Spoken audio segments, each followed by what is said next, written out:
रघुराज प्रताप सिंह उर्फ राजा भैया विवादों से तो उनका चोली दामन का साथ रहा है और ये विवाद भी उनकी लंबी फहरिस्त में ही शामिल हो जाएगा, क्योंकि इससे पहले पिछली सरकार में जब मायावती मुख्यमंत्री थी तो उनके ऊपर पोटा तक लग चुका है। प्रतापगढ़ के बलीपुर गांव में हुई हिंसा और उसके बाद डीएसपी की हत्या के मामले में विपक्ष के बढ़ते दबाव के बीच राज्य के खाद्य मंत्री रघुराज प्रताप सिंह सुबह जब मुख्यमंत्री अखिलेश यादव से मिलने पहुंचे तभी ये साफ हो गया था कि मामला गंभीर है। अखिलेश से मिलकर राजा भैया बाहर निकले तो उन्होंने मीडिया के सामने इस्तीफे का ऐलान कर दिया। ये प्रकरण बहुत ही दुखद है, जितनी भी निंदा की जाए इसकी वो कम है। ये सारी बातें ये बहुत गंभीर बात है और इसलिए मैं सीबीआई की मांग करता हूं। राजा भैया ने इस्तीफा देकर भले ही खुद को बेकसूर साबित करने की कोशिश की हो, लेकिन विपक्ष उन्हें बख्शने के मूड में नहीं है। पूरे मामले की आंच अब दिल्ली तक पहुंच गई है और बहुजन समाज पार्टी समेत तमाम विपक्षी दलों ने अखिलेश सरकार को इस मामले में आड़े हाथों लिया है। उत्तर प्रदेश में जो सपा सरकार है उसके एक वरिष्ठ मंत्री का राजा भैया का नाम उसमें आ रहा है कि हत्या कराने में उसकी साजिश है, उसको गिरफ्तार किया जाए, उसके खिलाफ सख्त से सख्त कार्रवाई की जाए। ऐसी स्थिति में सेंट्रल गवर्नमेंट को दखल देकर वहां पर प्रेसिडेंट रूल लगाने के बारे में सेंट्रल गवर्नमेंट को पहल करनी चाहिए। बिल्कुल ही अखिलेश यादव की सरकार जब से आई है उत्तर प्रदेश में कानून व्यवस्था पूरी तरह से बिगड़ी है। समाजवादी पार्टी का वही गुंडा राज कायम हुआ है।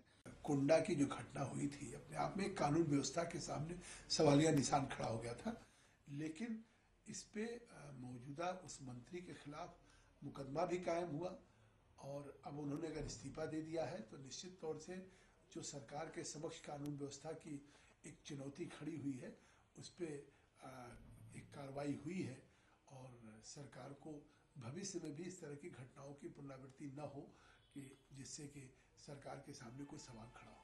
विपक्ष अखिलेश सरकार पर हमला कर रहा है तो मुख्यमंत्री अखिलेश यादव ने साफ कर दिया है कि कानून अपना काम कर रहा है और दोषियों को कतई नहीं बख्शा जाएगा।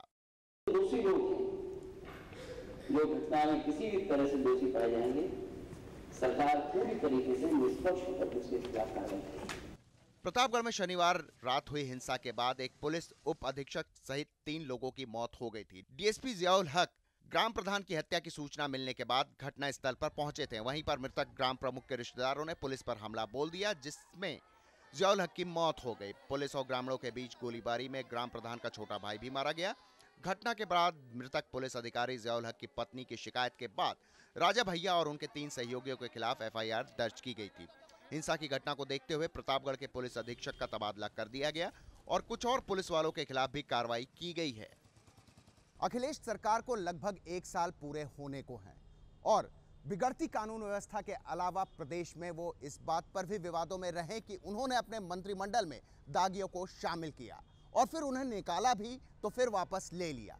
अब राजा भैया के मामले में ये देखना दिलचस्प होगा कि क्या राजा भैया से अभी तो इस्तीफा ले लिया गया है, क्या फिर से उन्हें अपने मंत्रिमंडल में अखिलेश शामिल करते हैं।